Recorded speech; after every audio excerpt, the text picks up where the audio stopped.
احمد رضا خان فاضل بریلوی رحمۃ اللہ علیہ ملفوظات کے پہلے حصے کے اندر لکھتے ہیں، ایک واقعہ کا تذکرہ کرتے ہیں۔ وہ فرماتے ہیں کہ ایک مرتبہ جنید بغدادی دریائے دجلہ کے اوپر مثل زمین کے چلنے لگے اور یا اللہ کہہ کر چل رہے تھے کہ ایک نوجوان نے کہا کہ حضرت میں بھی آنا چاہتا ہوں۔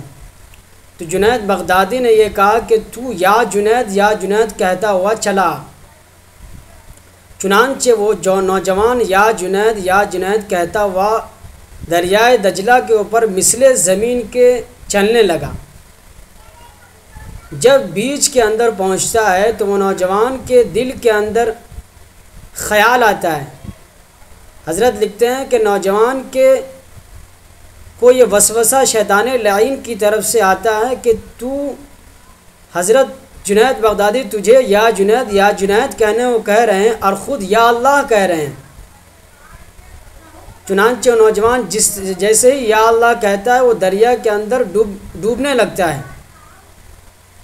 یہاں پر ایک بات سوچنے کی ہے کہ دیکھیے، ایک اللہ تعالیٰ کے نام کا خیال آنے کو انہوں نے شیطان لعین کا خیال لکھا ہے، کتنی غلط بات ہے۔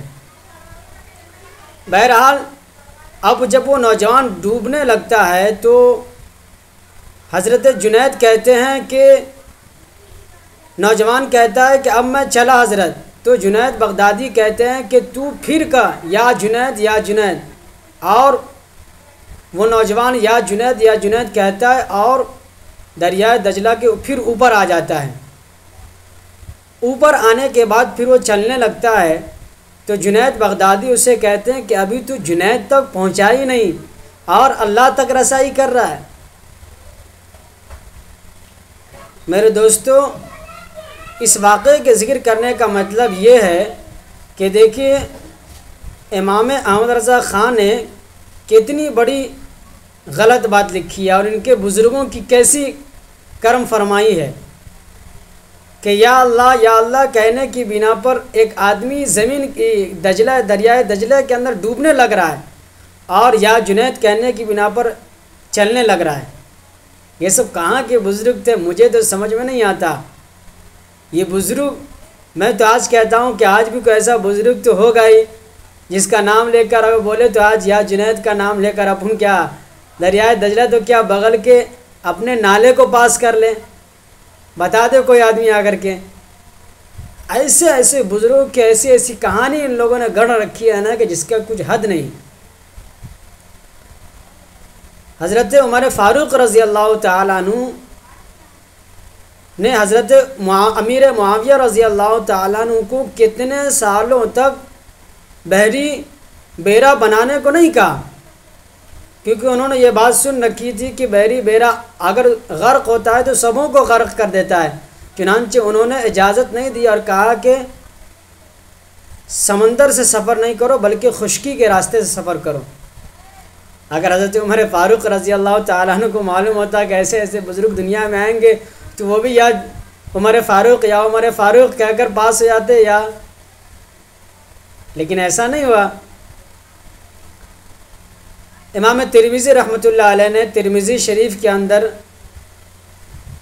ایک حدیث ذکر کی ہے کہ حضرت ابن عباس ایک مرتبہ حضور صلی اللہ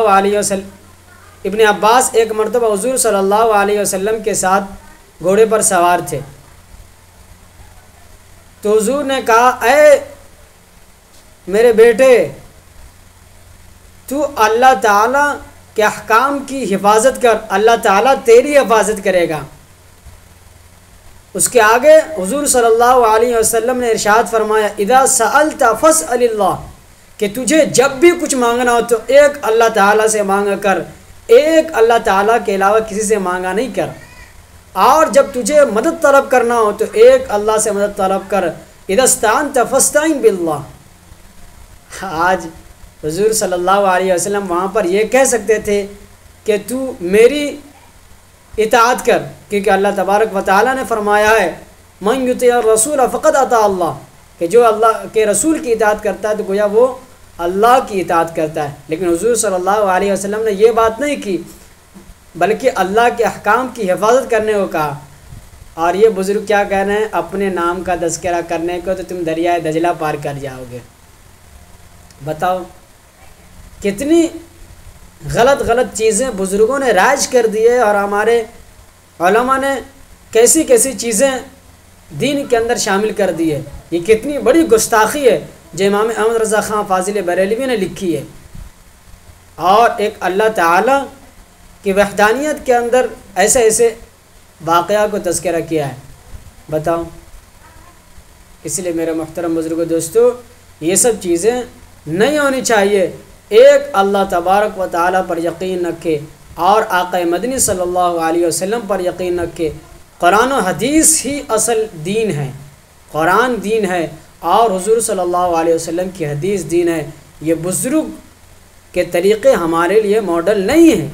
ہمارے اگر آئیڈیل کوئی ہے تو ہمارے لیے آئیڈیل قرآن کریم ہے اور حضور صلی اللہ علیہ وسلم کی سیرت مبارکہ ہے۔